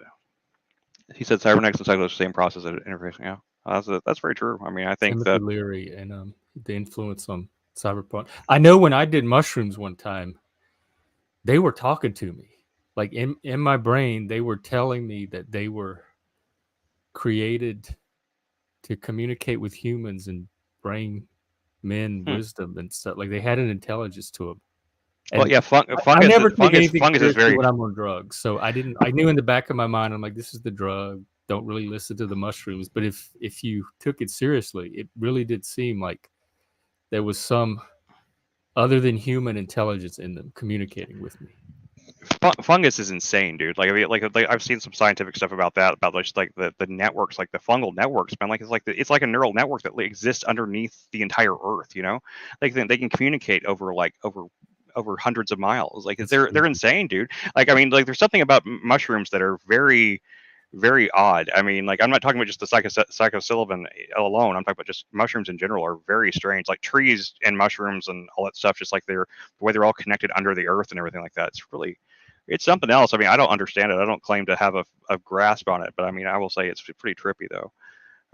I certainly think that's possible. I mean, I know people that have done that, have the DMT trips, where I did DMT, and I got some pretty colors. So nothing much to it. I did salvia once and nothing, but other people I know, like my wife and another girl I knew, like took a rip off of a bong that had a bunch of the thing I just said. Salvia. Salvia, yeah, took salvia in it, and like they both lost their minds for 5 minutes. That's what I hear. I'm scared to do salvia. I hear too much. It doesn't for me. I smoked more of it than anybody else because I kept trying to get that just because I wanted to see, because I thought they were fucking with me, and I was trying to like, but like there's no way they're fucking with me because like it was too crazy though. It was like, I mean, like this one girl, like she seemed totally normal until she started like doing like this. She's like well, the words from the DVD cases, like, and like, I mean, like she like literally freaked out and started screaming and stuff like that. I mean, Yeah. it was bizarre, man. Like, I mean, I've never seen, and like, and other people have had that with salvia too. Yeah, no one really liked it. No one liked it. I mean, and I didn't like it either because I got nothing from it all. It wasn't even like a mild like anything. I just got zero anything from it. I Are you sure don't. it was salvia? Yeah, sure, I'm sure. Same salvia they'd smoked. Oh, Same exact thing. I mean, but salvia and DMT, like that. I saw some pretty colors DMT. Shrooms made me feel like I was inside of a TV show. Maybe like I got really into the show Scrubs on it. I watched Chronicles of Narnia on shrooms, and that was fun, I guess. But I've done acid. I've done all those things. I've never had any kind of real psychedelic experience. So I mean, I tried. I tried really hard for no psychedelics, ego but death or anything. I'm not saying I believe that other people have it. I don't know why I don't have the capability for it. It kind of pisses me off, to be honest. But I always really wanted it, and I really couldn't get it. So I can get to the edge of it, but I can't let myself go. Yeah, right, I you're too self-aware, right? Oh, wait, I've what'd you say? seen demons on shrooms too. They would taunt me and try to fuck with me. I believe it. Like they were in the air laughing at me, and they said, Were you "Ha saying ha something there? ha." Were you saying something, Jack? Were you trying to talk? I thought Yeah. it sounded like you're. Oh. yeah. So I am, but my kid's also talking behind. Oh, okay. I got Uh, a kid screaming too, so I understand. Uh, no, I tried salvia one time, and I had an experience, but not like a visual or audio experience. It was just like more of like, I closed my eyes for 15 minutes and basically had a very weird interaction that kind of blended with like memory and going to a place that I would, if I had to guess what it was, like my impression of it was like, the fertile, what do they call Iraq and all that, like the Fertile Crescent or something, yeah, like Yeah, like Fertile Crescent. like basically like it was like that area, but it was a jungle. And actually I've never told the full story, but I'll just tell it because why not? But basically, whatever creature or thing that I was talking to looked kind of like a nature goddess kind of thing, and the name they gave me was Enki. But Enki is described as a male in that culture's Sumerian. yeah, in Sumerian. how do you spell that?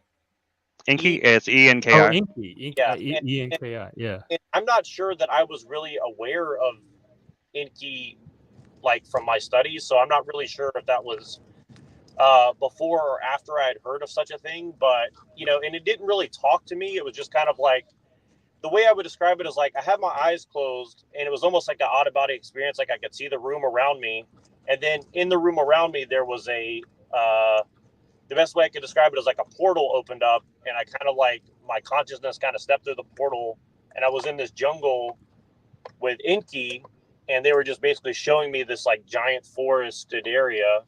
And then suddenly I stepped out of that, and then there was another portal to my right, and it opened up, and then I could see my mother in like her old green station wagon, and I was a kid, and like I kind of saw that from like a third person experience, and it wasn't really like anything particularly relevant or anything like that, but it was just like very intense that I could see that in my mind. It wasn't like a physical, like I felt as if I was like right there. It was more like my mind just kind of like had this experience. And that's the only time I ever tried it. I never really messed with it ever again. And so, yeah, I mean, like that let me know, like, I don't know what this shit is, but there's something going on with it, right? Like, I don't know what that means or whatever, but It's in your brain. Yeah. How long did it last? I would say 10 or 15 minutes. And then after that, it was kind of like, the after effect was just kind of like, I didn't really want to talk that much for the rest of the day. You know what I mean? I was just kind of like, I don't know what that was, but it was kind of just a strange experience. kind of just Sounds like it, man. That's crazy. I'm jealous, to be honest. I've never had anything like that. Yeah, and then with weed, I think if you do the edibles, you like I've felt like vibrating and stuff like you start feeling like vibrations, and I took a couple other psychedelics that kind of just slowed down time, and also like I did have one other experience I'll mention is like they had the designer chemicals that were popular back, I guess, 10-15 years ago, the research chemicals, right? Yeah, like 2CB and stuff like that. I think that was one of them. Yeah, I never tried it, but I've seen it listed before mentioned. Yeah, it was one of those, and I tried that twice with one of my good friends because I trusted him, and basically, other than the time distortion and just like picture, like everything I was seeing was kind of like really slowed down to like where you could see every detail, like you know what I'm saying. It was just kind of like a weird experience, but we sat in the auditorium of a major college, and we were kind of just all watching, and I think it was weird because we all saw motion at the same time, and to me it looked like dancing shadows on the stage, and it was just an empty auditorium, and we're just sitting there, and we all had the same kind of like, I guess, delusion at the same time. So that was pretty interesting because it almost made me think like, okay, so like if we're all seeing the similar thing happen at the same time, independent of each other, then what's going on here? You know what I mean? So That is trippy. Yeah. I've had that happen too. That is trippy. I haven't had anything quite that because I haven't really seen anything. The time distortion thing, I'm totally shrooms are the only thing that ever done that for me. But like, I mean, I swear to God, like taking shrooms, I feel like, I mean, that was one of the weirdest things about it. Like I watched that show Scrubs, like I said, it was like we had like the DVD set for like the second season. It's a pretty long season of television. Like there's like 24 episodes of it. They're like 22 minutes each, and somehow we watched that whole thing. It seemed like in like just 3 hours. I don't know how, like if we skipped episodes in between, but it felt like we watched the whole series. But it was like time was like compressed somehow. Like, and every time I only did like 4 or 5, 6 times, and every time it was all like the night seemed like it took on like this whole epic, this epic width to it. It just seemed like went on forever. But yeah, I never really saw anything. It's like on acid once I did see I saw some weird blue light orb once, and that's the closest I ever thought to anything that was actually. But I've seen more stuff. I've seen more psychedelic type stuff sober than I have on drugs. Weirdly enough, so whether that is, I'm probably just crazy, but So have you guys ever seen like a ghost or anything like that? I know that's maybe unrelated, but I was just kind of curious. Have you guys ever? I don't believe in ghosts, but when I was little, I thought I saw. We lived next to this old lady, and I woke up one night, and I thought I saw her over my bed, like hovering, even though she was still alive. But then, as an adult, I believe in impressions. I believe in like impressions, like emotional impressions of places. I've been places before where I felt like it felt haunted or something. But I think it was like I think emotional energy leaves an impression in certain places. Because I used to manage movie theaters. It was like the main day job I had for a long time. As I was a movie theater manager, and being in those movie theaters late at night, you could swear, man. I used to walk in those theaters and you just swear that there's people in there. I mean, a lot of times it felt like people to turn around and look at you and stuff like that.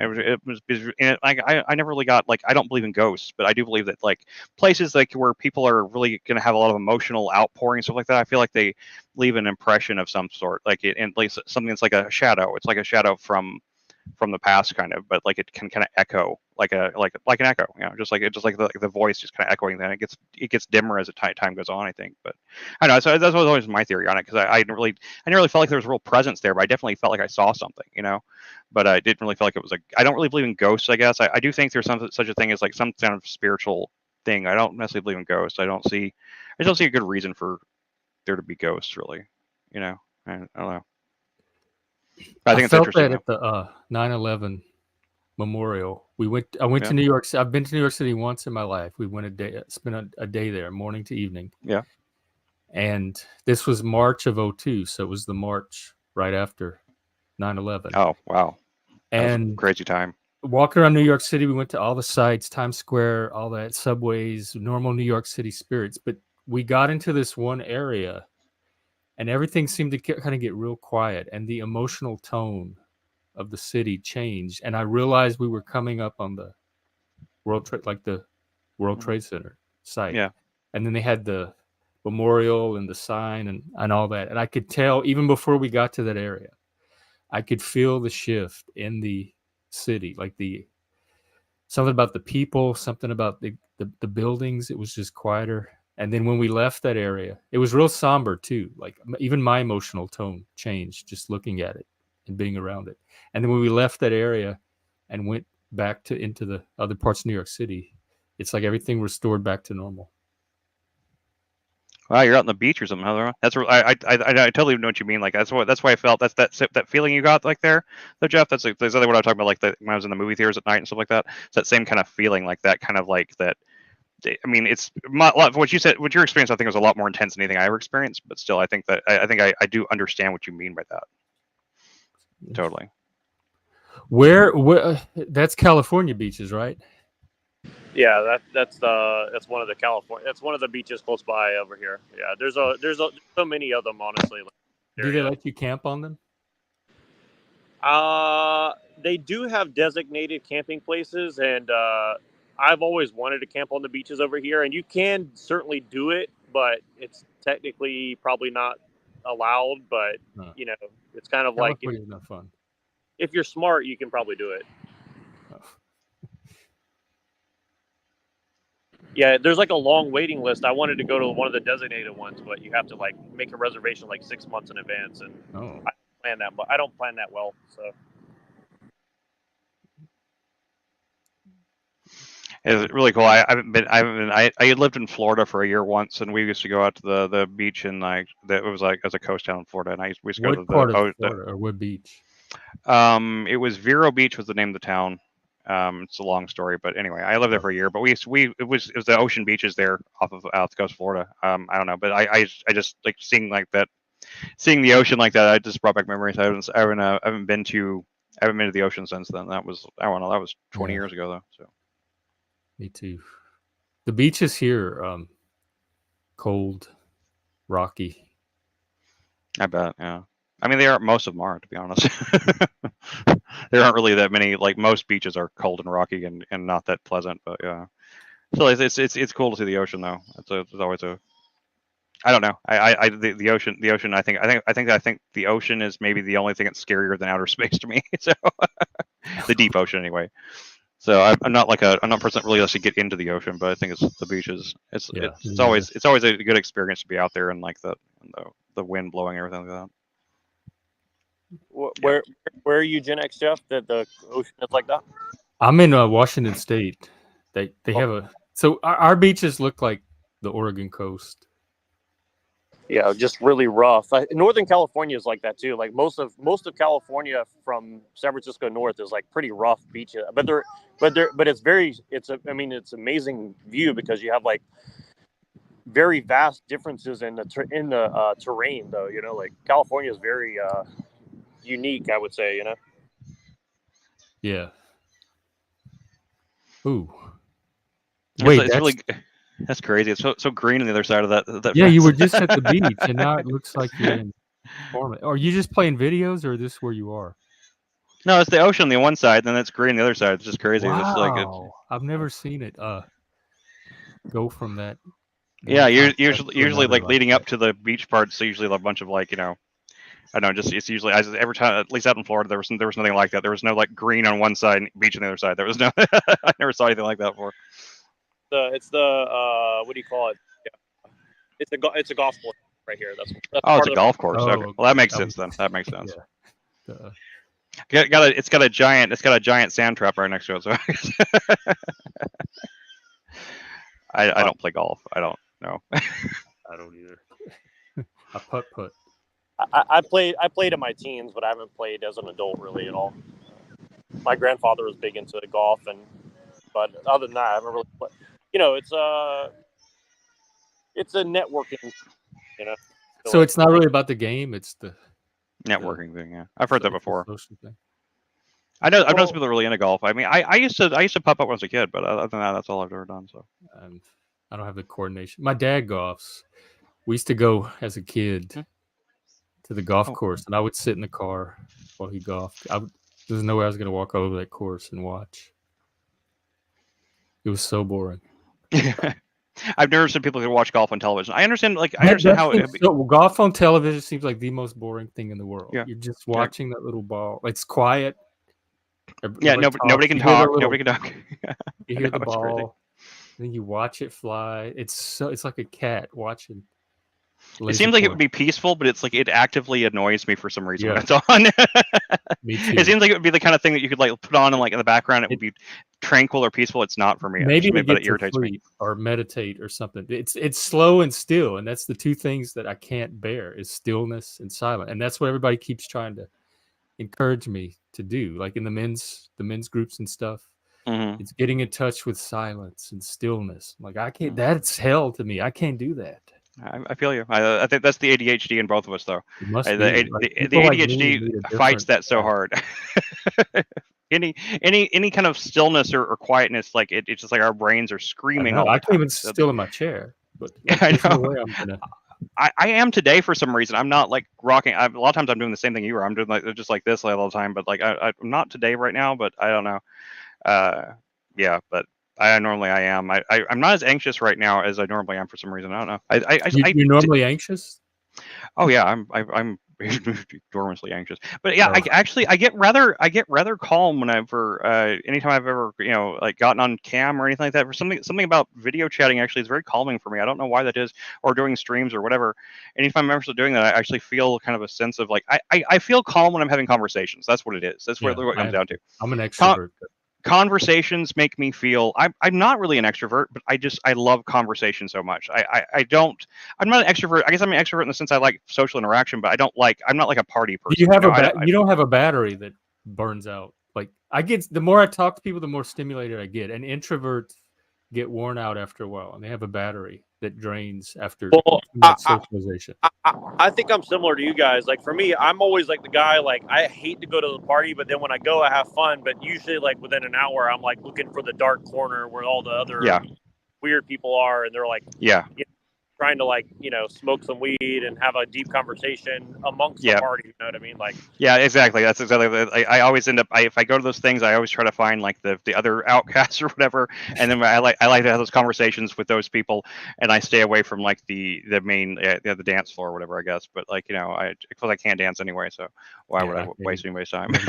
yeah, well, like I always did like a hybrid. Like I like the the center stage stuff, but usually like you'll see like it attracts the wrong kind of people. Like the attention whore, male or female, will just like hate it, and they'll try to like divert that. Like if you actually start making the party fun, they'll like go and try to like stop that because it takes the attention off of them, or you know what I mean. It's like Yeah. people you start seeing people's like weirdness, and I used to think, well, maybe there's something wrong with me, because everyone say, oh, you're such an introvert. It's like, no, I'm trying to steer it in a different direction, and people don't like that. So I'm also at the same time, despite like being like that, I'm also a pretty natural performer. Anytime I've ever gotten on a stage for anything and doing any kind of performance, music or otherwise, I always take to that really well. I feel great doing it. I never get like stage fright once I get up there. Anyway, I'm terrified doing stand up. That's something I've threatened to do for myself for a long time, but I've never done that one before. But music is always like, because at least you have a guitar to hide behind. You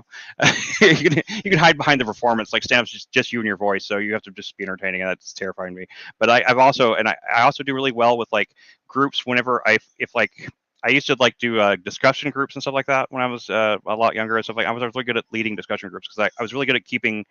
I saw that debate that Paul did the other day. Did you see that one they did on I think it was this Wick stream where he had like the cat person or whatever? God. Yeah, Wick is terrible. Wick is a terrible moderator. He does not know how to control his audience, his debaters at all. Like I was just sitting there thinking, like, God, if I was in control of this, man, I don't understand like why people don't use the option to just cut people's mics off more often. Because I would cut people off, man. If someone keeps talking over somebody, I was like, oh, muted. Yeah, that cat was rude. Whatever. We all. I've seen Vivian on other things before, like this British trans woman, whatever, and she's a terrible person though in general. Like she's just like several of those other activists from that same She kind was of like that same. grandiose, narcissistic, Mhm. self-centered, and a control freak anarchist. Nothing interesting to say. Just repeating the same lines about Interrupting and everything. cutting Yeah. in over and over to push her agenda. Yeah, it's just the worst. But anyway, but yeah, I saw that every time I see one of those videos like that, I'm just like, why does nobody know how to control a freaking discussion? Like if you're the moderator, that's your job. You're supposed to direct the discussion. You're supposed to keep things on track. You're supposed to, and you don't do that by letting everybody just start talking all over it and be Yeah, like, but hey guys, hey sometimes guys, hey guys, hey, well you would just calm down a little bit. And he's like, no, you got to be a dictator in that situation. That's where the fascistic side is coming out. You know? sometimes discussions take a life of their own, and then you want to see where they go. Because I do that too. Like Sometimes they do, but whenever everyone's just yelling at each other, it's just constant, it's just noise. Like maybe- then it's not productive. I mean, yeah, you want to keep the conversation going where it's going to go, but you have to keep it on a track. When if it derails, it's no good for anybody. It just becomes chaos. And anyway, but I always find that I excel. My point was just that I've always excelled those things, despite the fact I'm kind of an introverted person. I'm not like real extroverted, but I do really well in those kind of situations. Like with there's a group if I can kind of be the one to help steer or guide it, I do really well on it. I don't necessarily talk that much then either, so that's just probably for the best for me. But anyway, I don't know. But yeah, I think I totally relate with what you're saying, Nero. I mean Jack. Sorry, I keep calling you Nero because it says your name first, so it says Nero first. No, but I kind of feel the same. That like even last night, like on my panel, it's like I had a very specific direction I wanted the conversation to go. Not necessarily like, well, the direction the conversation went wasn't really the way I wanted it to go, and like I'm comfortable moderating like you're talking about, but like also I'm trying to like not just be a dick for no reason, but you know what I mean. It's You're not being a dick for no hard. reason. You got to control those panelists, man. They will like you give people like Destiny or something on a panel sometime, and like somebody like that will I mean he can be good at debating. He can also be just a dick that just commandeers everything and just like just railroads the whole conversation. You got to control people like that. I mean, especially someone like you had like a Vivian on stream. I just cut her off. I mean, I would have a 3-strike policy too. I'd be like, if I'm gonna give a warning, What- and I'm gonna give you 2 warning, and then you're kicked. What You're is kicked. that? What was I that? don't care if it's. I think that was the beach again, wasn't it? Yeah, but there's a little animal, like a rat, a Okay. weasel. Squirrel. That was a squirrel? Yeah, I never seen a beach either, but here it is. It's a big squirrel. Squirrel on the beach, man. Well, I guess there's squirrels. They're probably there because of the golf course. I'm sure they live over there in the golf course, and they just kind of come over to the beach there to see if they can find some food that gets left behind by picnics or whatever, right? I mean, that's what I would figure anyway.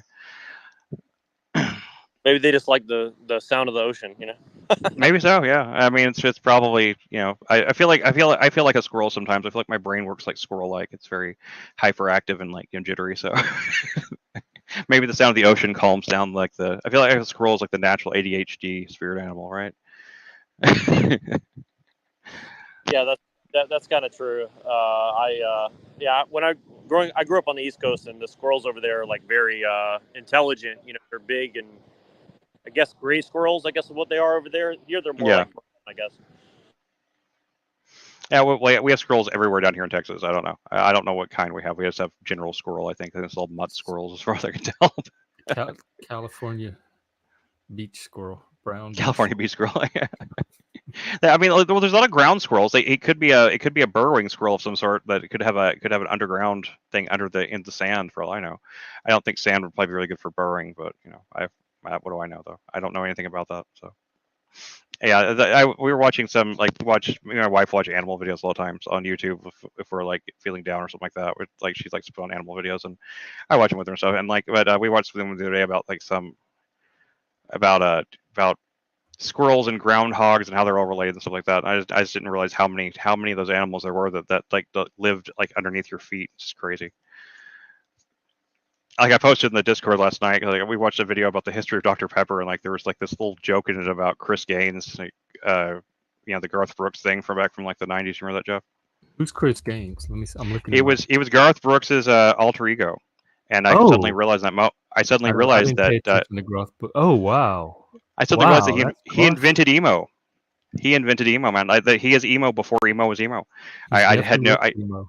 Yeah, he's got. I mean, like, I don't mean the music. He didn't invent the music. Emo music goes back. I've been in emo bands before. I know a lot about the history of emo music, but but Chris Gaines, he invented that whole like annoying like emo sad boy hairstyle and everything. It was Garth Brooks for some reason really hates humanity, as I think. I think. I love Miley. That's not his daughter. That's Ricky Ray. That's Billy Ray Cyrus's Oh, daughter. Billy. Yeah, see, I get them confused. That's how Yeah, that's much I Achy know Breaky about Heart guy's music. daughter. Yeah. Yeah. Well, didn't he? And he kind of had a resurgence there with Old Town Road, didn't he, or something like that? I I I don't I, know. I never heard Old Town Road until it was way after it was popular, so I was only like vaguely aware of it. But I remember hearing that Billy Ray Cyrus was someone involved in that. Who is Garth Brooks? What did he? He Is did he Thunder Achy Rolls. Breaky Heart? No, he's not. He did Thunder Rolls, which was actually a decent song. Oh, And he also, I think, maybe he did Tear in My Beer. I'm not sure if that was the right one for him I or don't not. know. But I think Friends in Low Places, I think, is probably the most famous one. Oh yeah, I know that I've one. got friends, I and used that to might not line be him dance either, to though. that I one. don't know, but I know he was the biggest country. It was the biggest. He was like the Michael Jackson post Michael Jackson. Like he was that level of star. He was like he sold out the stadiums, and he was the biggest freaking thing in the world. And then he decided that he wanted to reinvent himself, and he became Chris Gaines for like, and it failed spectacularly. But like I saw that thing, and I was just like, holy shit! Like he invented emo. What the hell happened? Like, why did he do that? Anyway, I don't know. I'm just rambling, but I gotta go. I think I gotta go right now, man. I gotta go check on the baby. But Yeah, I got I a thing coming up too. I gotta go to, so I can end it for now, and I might yeah. be back later this afternoon. Give me message me or something if you need somebody to come on. I'd be happy to come back on anytime. Okay. Just give me a heads up because I'm not always aware of like where of when it doesn't I'll always see how alert the me day whenever you goes, start and then streaming. the men's group tonight is at 6 Central, All right, I'll so try I'll to post remember. that. I as long as I'm not like as long as I'm not Yeah, it's a drop in, babysitting. so So don't feel obligated. Just show up yeah. if you want to. I know. Um, I came to it before like twice. It's cool. mhm. It's a cool group. It's nice talking to you, Jack. It's nice hearing from you. Just meeting you, I guess, and everybody else in the chat. I Yeah, say have hi. a good 9/11. Great Yeah. Have talking. a We'll good. do it again. All right. Good one, man. Bye. Yeah, Take care. have a nice day. Yeah, good to meet you too. And yeah, actually, are you ready to shut it down right now? I can go a few. I have something at the top of the hour, so I can go a few minutes. You said you do have something to talk about. Sorry. No, at the top of the hour, I have to go. Okay, cool. Yeah, no, I was just gonna say you guys reminded me in the conversation. I was just a little distracted, so I didn't say it before. But about you were talking about how like it's hard to just kind of be quiet and stuff like that. And I think I would say it's virtually impossible just because of like the culture that we're in. I mean, you really can't. Maybe if you go to like Montana or something, you might kind of get a glimpse of it. But that's kind of why I've been encouraging a lot of people, of our culture to like go to the east or go on vacation for a month or two in like some like Asian country that's and go into the rural area where no one speaks English, and you'll find yourself unable to not be quiet because you have there's nothing to interact with. Ooh, that's that's was it a positive experience? I would say it helped me kind of know myself a little bit better in a way that I don't think I would have ever known myself as well as I do had I not put myself in the situation, and like, and I didn't go there for that purpose, but it kind of just ended up being that anyways, and so it was kind of interesting experience, and I think it's kind of that's why I don't know. I think it's kind of I don't want to say it's necessary, but I think it would help a lot of people kind of be more Sounds rigid. isolating. Say that How again. long were you there? I would say in total, I spent about 7 months in Asia. Oh, Yeah, total, but different times. For a different amount of time each time I went to. But the longest I stayed was like 3 months, and I think 3 months is a really that's where it started getting actually difficult because you start feeling very isolated, because nobody speaks English and you're never going to have the same level of conversation, but you definitely meet a very wide variety. Like it's not only the local population. There's a lot of Western people that are like trying to like go disappear into the East right now. I think it's a very common thing actually. oh, Hmm. Yeah, I guess that would be one way to do it. I know going out in the wilderness helps a lot. It's a lot easier to be maybe not I guess a little stiller, but definitely quieter. And then but putting yourself around people that you can't communicate with might be another way to do it too. I kind of feel that way up here a little bit. Just even though we all speak the same language, there's so many cultural differences. I still feel isolated. But even like sitting in my bedroom where there's no culture or no distractions, I can make it as quiet as I need to here. I still can't get that stillness and quietness. What it's a discipline along with just being in the right environment. There's a mental component to it.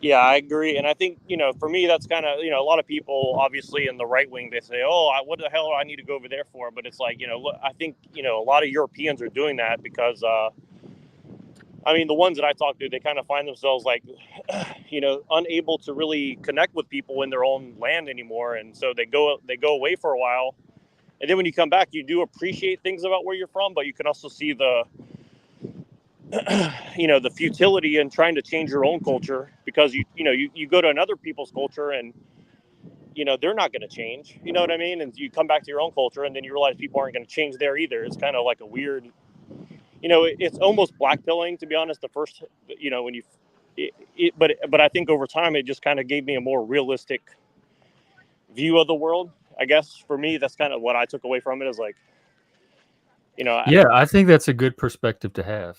I'm that way about Louisiana now. Like when I go back, I can see it with a more realistic perspective. I was never really big on changing people. I'm better at just if the people are not what I want them to be, just go find the people who are.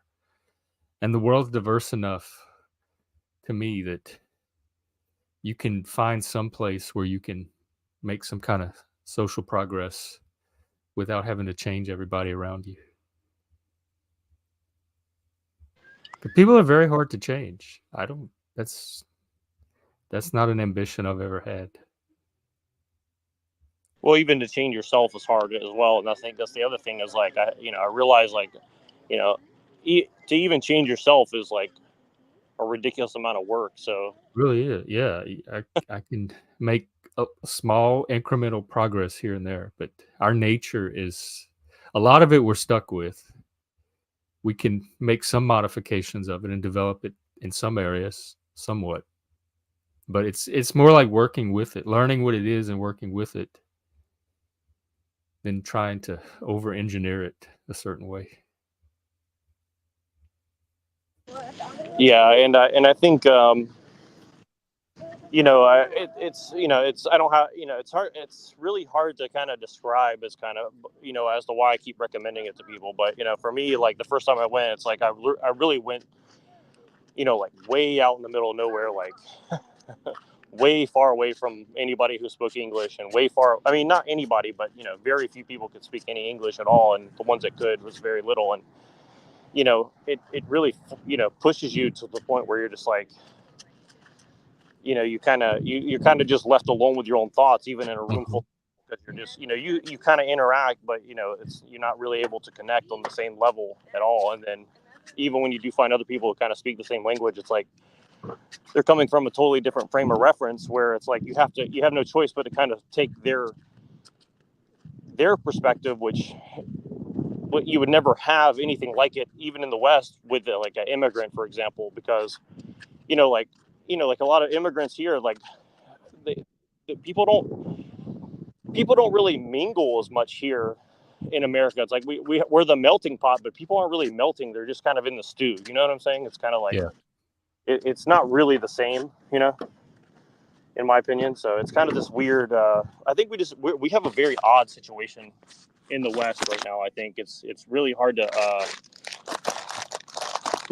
appreciate how odd it is, I think. Yeah, it always kinda has been, but I think social media is intensifying that weirdness as we get exposed to more and more of it.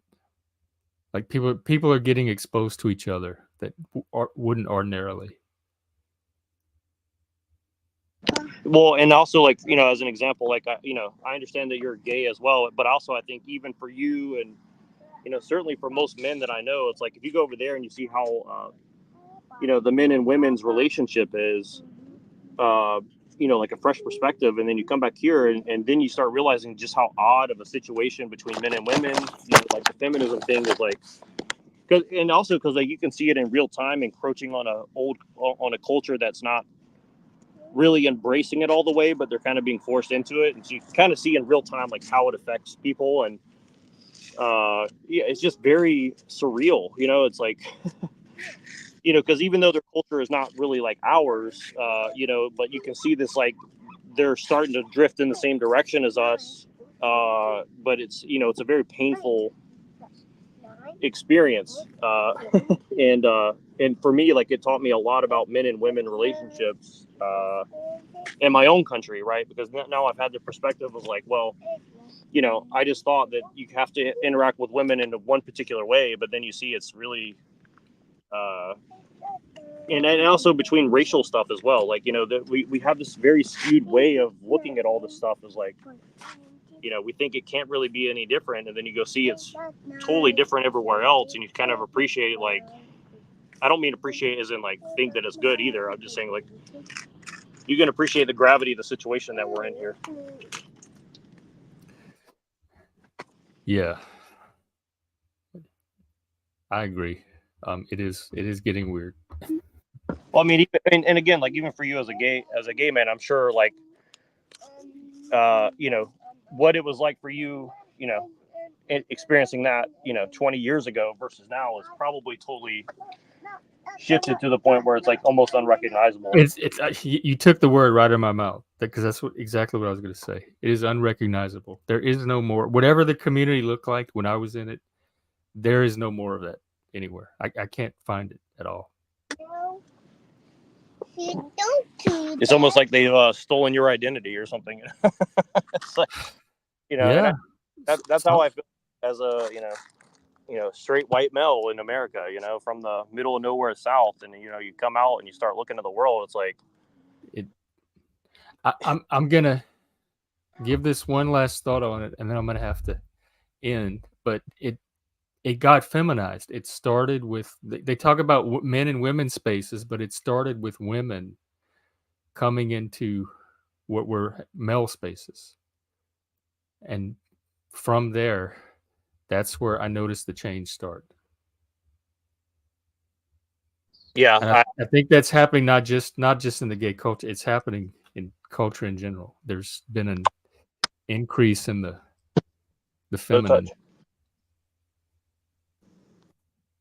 So yeah, I totally agree, and I think it's really hard to have the perspective, even for me as a 35-year-old, and I don't know how old you are, but I'm sure someone a little bit older than me as well. It's like it's almost hard to fathom what it was like before that, right? Because we've kind of been on this path a very long time, and that's why it's really hard for people to kind of have any grounding, because the ground is shifting underneath their feet so quick that it's almost impossible to really tell a narrative of the story, because you don't really have a frame of reference.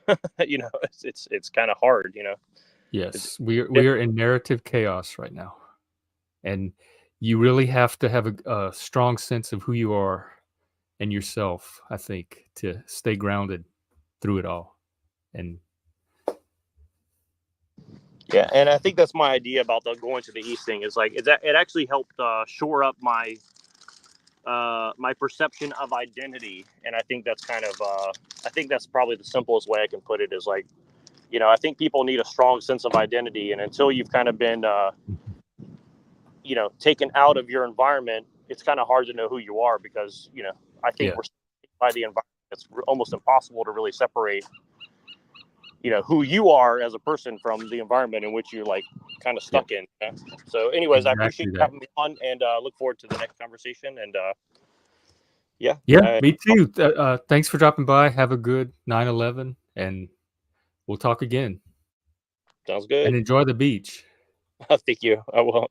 Have a good day. Bye. Okay, take care, Jack. Alrighty. Well, that is the stream for now. I might start it up again later this afternoon after I do all my errands. Let's go out on some music. How about the Ducks?